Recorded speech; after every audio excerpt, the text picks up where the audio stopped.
Hey, what's up everybody? Zach is back with another lovely episode of Journey to $1,000,000. But I guess I should say Journey to $0 since tech is just getting killed. Semiconductors are getting killed even worse. My poor Soxel is down so much. But that's okay. I see this as wonderful buying opportunities.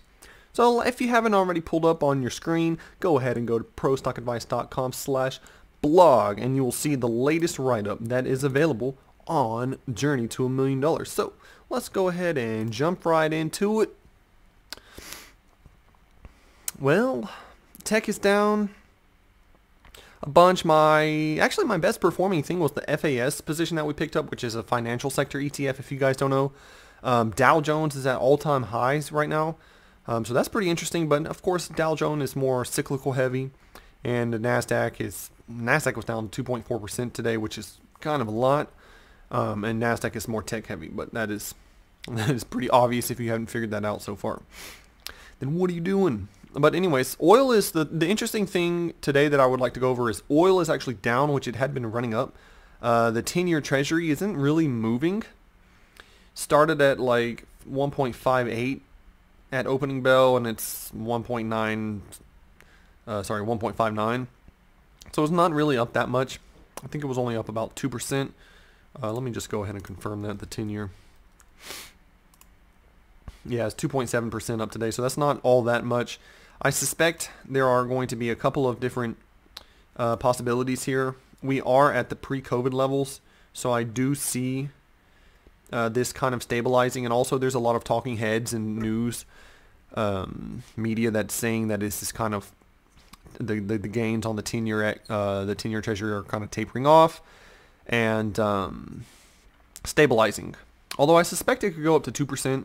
That's initially what I thought, which 2% would be on this support. So let's go to the month chart and I'll show you guys. If you haven't read any of my blogs and watched any of my videos, this is the first time tuning in.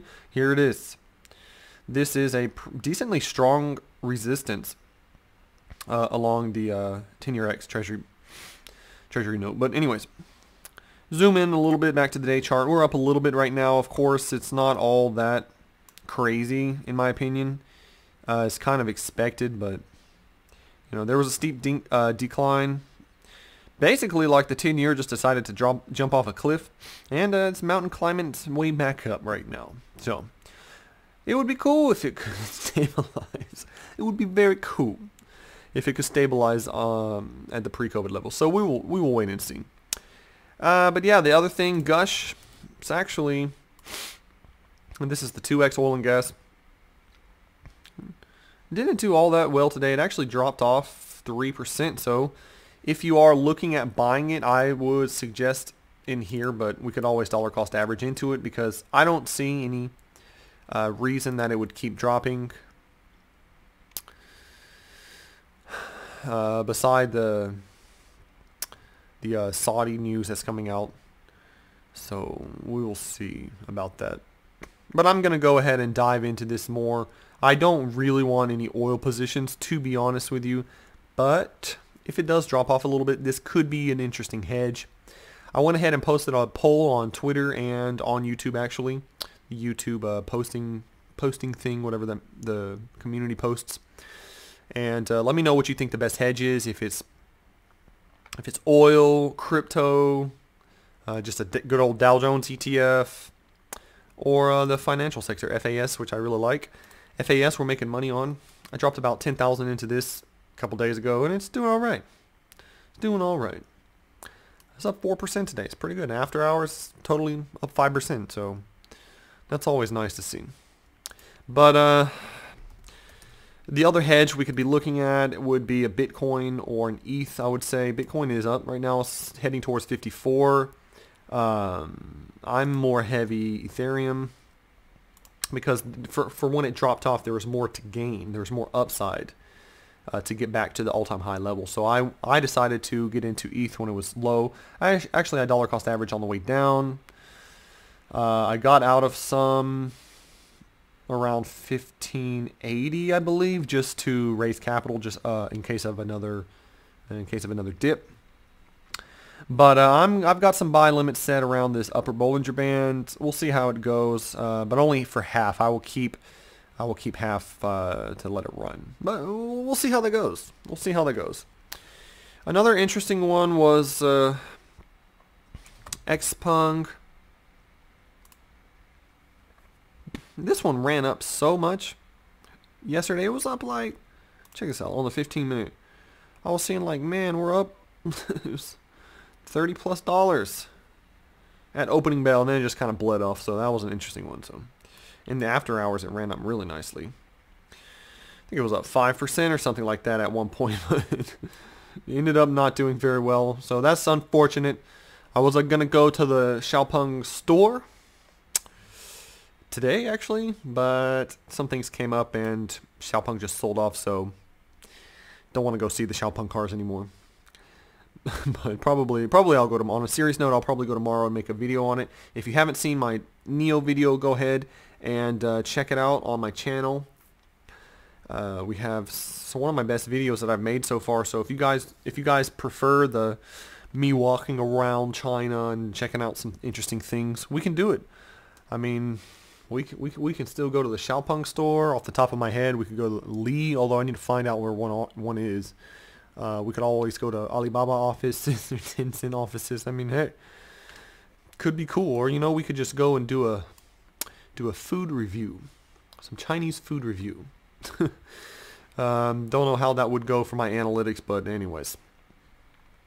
So Workhorse was another interesting one yesterday. It actually was up a decent amount. So, you know, we're just going to keep watching. I'm not in a rush to get in any of these new positions. Mostly I want a dollar cost average. We got into some buzz. Yesterday my buy orders did hit.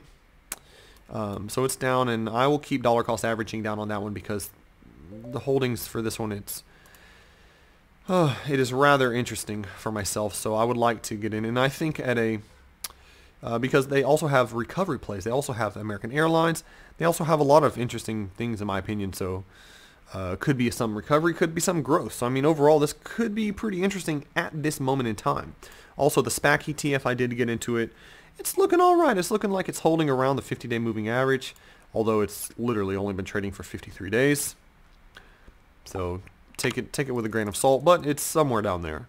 So it could be an interesting time, and my limit order got triggered, and I'm actually up a little bit on it right now, but overall, my portfolio is down 6.5% today, which is not that bad because, of course, I do have cyclicals. I have the bank stocks now and the FAS, and I have a bunch of the Dow Jones Bull, and Dow Jones is all-time high right now, so it's not doing that bad. But for sure, my portfolio is heavy tech and semi, so it's not doing all that good.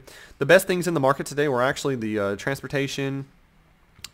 The Berkshire actually did rather well. So congratulations, Mr. Buffett. But not all that interesting, to be honest with you. So yeah, I'm down 6.5%. Like I said, I dollar cost averaged on my ARK and got the SPAC ETF and the Buzz ETF.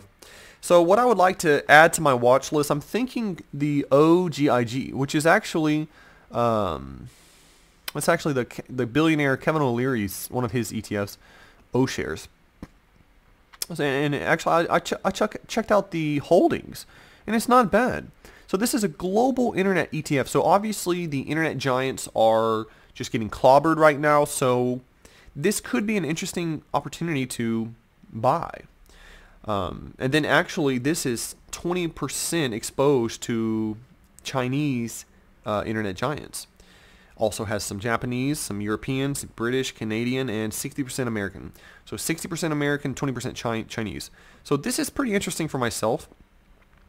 We got Amazon as the top holding, so that's relatively a safe thing. Google is the second one. That is also another safe thing to do.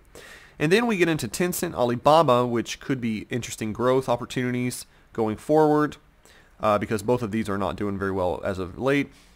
Microsoft, Facebook, Meituan, that is the Chinese app. Pinduoduo, also Bilibili and Shopify. So as you can see, there are 1, 2, 3, 4, 5 out of the top 10 are Chinese. So it's pretty interesting. So if you want to get some exposure to the Chinese internet giants, this could be cool.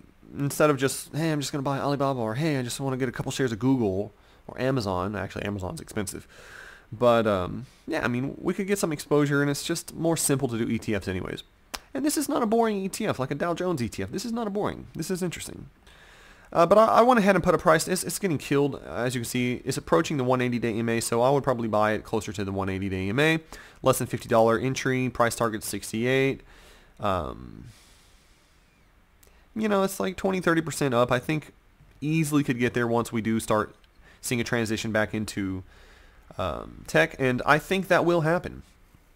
It is not far-fetched to see the TNX 10-year Treasury to start plateauing, and of course the financials are doing really well right now, and the cyclicals, although eventually the money will flow back. The 10-year Treasury, that is transitory, so eventually it will be pulling back, like you saw on the well, let me just pull it up, the month chart. What goes up must come down, and actually it's been trending down for basically the entire time. So once it does hit this, it's either going to hit the 1.6, 1.7, I think, or maybe it goes up to 2, but nevertheless, it eventually will start going back down. So we will see the transition back into growth, innovation, disrupting stocks. So I think this could be an interesting opportunity that we are seeing right now. And then the last one that I want to mention is just iPod and iPof. We can't forget about Chamath's SPACs. Although I do have the SPCX, which I find much better and less. It just is less risky than SPACs, because SPACs are always a 5. I put the highest risks are SPACs, but the SPCX is a SPAC ETF. So just because it's diversified, I would say it's a little bit less risky, although it is still SPAC. So of course I'm going to put it at a risk of 5, because those are the most risky things that we can do. But nevertheless, the iPod and iPof, can't forget about those. Those are back down almost to the levels of what they IPO'd at. So once it gets around $10, I probably will start buying a little bit, although I would concentrate most of my SPAC money into the ETF. I want to see how it does. It's more of an experiment for me, but I have high hopes for it, so we will see. Of course, I have no hopes for it right now, as long as we're still transitioning into cyclicals, although I don't expect it to last much longer. So we'll see. I can be wrong about that, but the 10-year rates are plateauing, I think. So we will see how much longer it lasts. But nevertheless, I do think now is the time to buy. And if you're not buying, I totally understand. Dollar cost average every other day, every 3 days. Keep in mind the risk levels. The more risky it is, the less money you should put into it. That is always how I go about these things.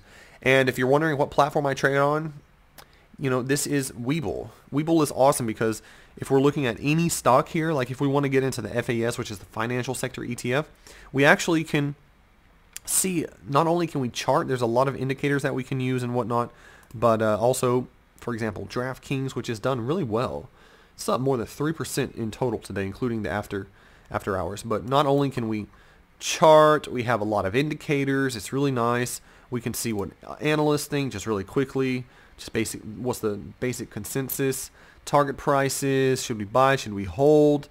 Financials per quarter, we could do annually financials for DraftKings. The news is all very nice and streamlined here. And then the details of the company. But anyways, guys, if you're wondering, if you want to check this out, you don't have to put any money in it, but you can always download the desktop version. It's really useful for your research and whatnot. But yeah, and while you're at it, if you want to just go ahead and drop $100 into Webull, then you're going to get 2 free stocks, and one of them might be Facebook and Google, so you would have like a few 100% ROI. But even if you just get the normal stocks, they're usually around $10. Right now they're giving away AMC, which is doing pretty well. So if you want to get some AMC, get a 20% ROI on your $100, go ahead and check that link out in the description. Let me know what you get in the comment section, or if you've ever gotten anything from Webull, let me know what they're giving away. But anyways, guys, I appreciate your time. Please go ahead and smash that like button and subscribe. I've almost hit my goal of watch hours, so Hopefully you can check out some other videos, but I will see you guys on the other side. Peace.